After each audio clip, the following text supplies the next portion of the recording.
First of all, when I came to this church, when I finished my schooling, I really had no doubt that we would not have that we would build a great church. That was always my goal, and I knew I couldn't do it, but that God could do it through me and through the church. And so, just seeing the church grow, there's never been a time when the church hadn't been growing. It's always been growing.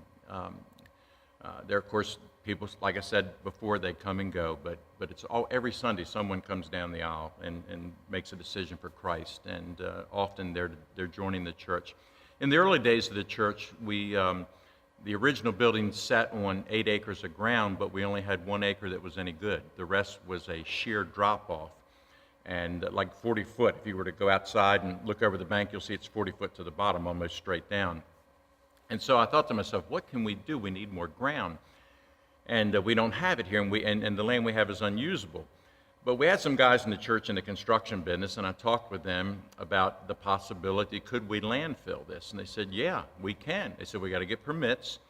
So we got permits from the county, and if I would see a dump truck hauling dirt somewhere, I would follow it and pull up behind it and say, do you guys need a place to dump dirt? And they said, well, yeah, because they had to pay money to dump it on a county dump. And I said, well, I got a place you can dump for free, you got a permit, and we'll take all you got. And so then we sent out letters to all the construction companies in the area.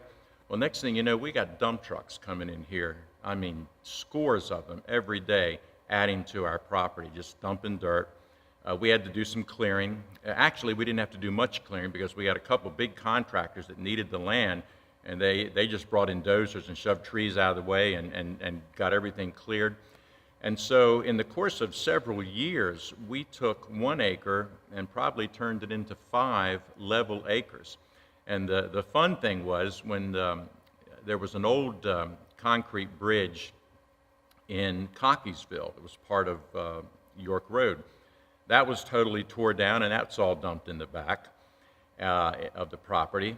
And then there was Hannamore Center, which was a huge brick building. That was all tore down, and the brick and all is in our property. And then the last thing that filled us up was they were building 795. And they came to us knowing that we had the fill permit because the word was out, and they said, look, we can bring you all the dirt you want. And we said, we'll take all you got.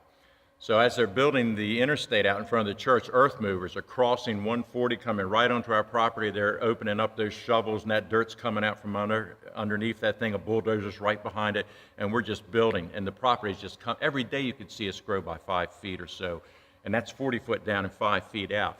And it was just a blessing. I couldn't hardly get anything done. I'm out there watching this stuff every day like a kid, just the property grow and grow and grow.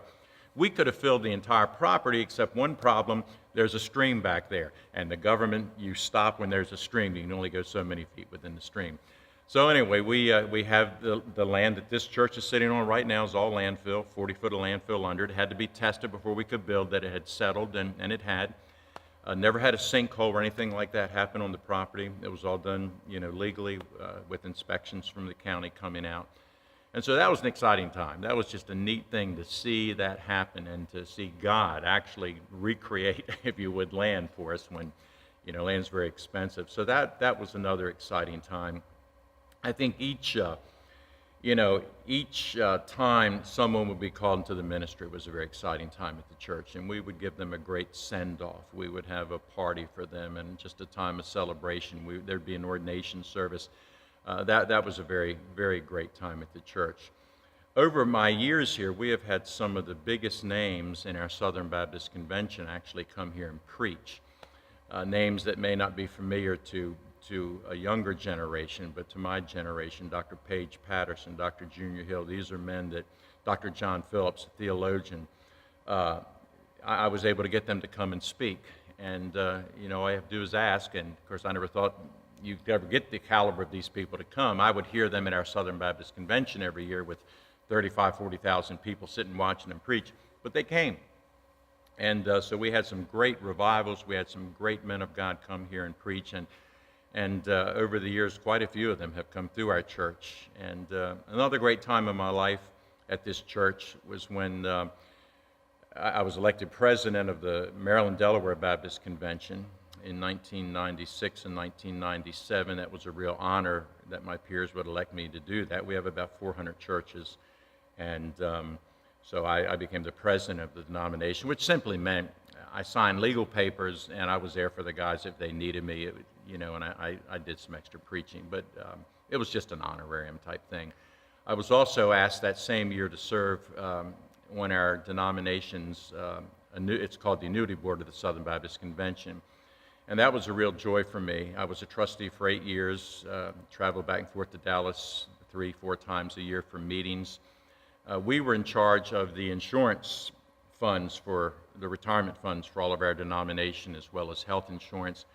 And being a pastor, I was on the benevolent committee, and I was president of that committee, made president of that committee. And what we did, we helped pastors who had nothing. A lot of our pastors in the South and in the West, they worked, their pay may have been a couple jars of jam and chickens from their congregations, literally. There were a lot of guys that lived like that.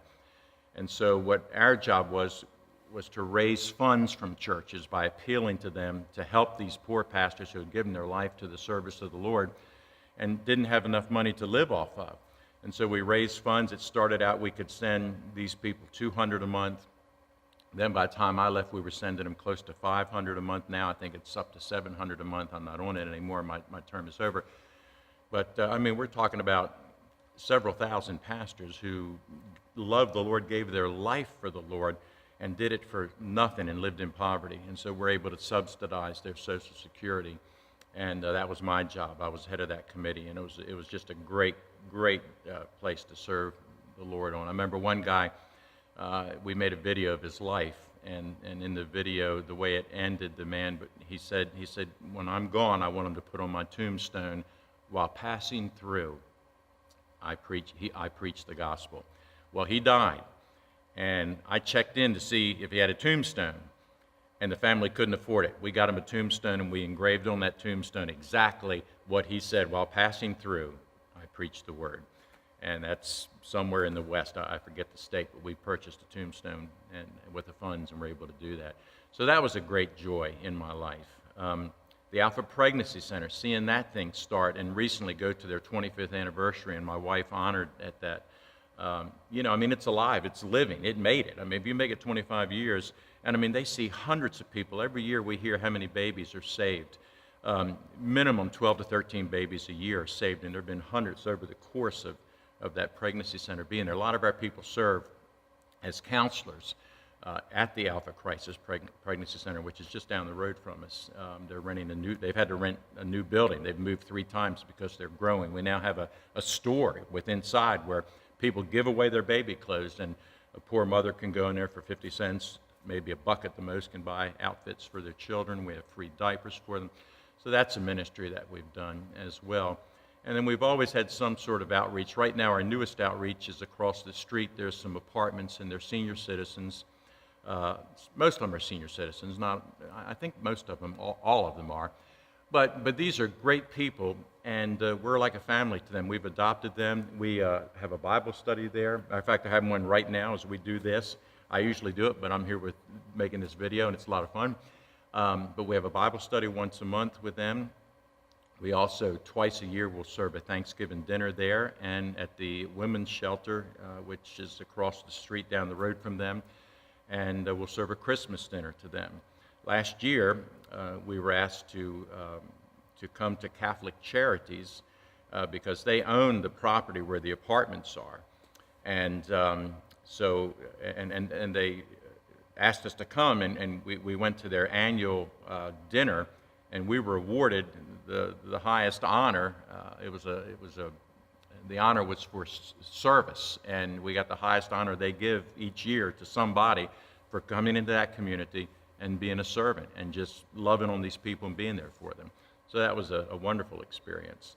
So those are some of the high moments that I can remember. Of course, baptizing people. I love baptizing people. It's always a high time in the church, and it's a monthly thing in the church. Sometimes it becomes weekly. It depends on how many we have.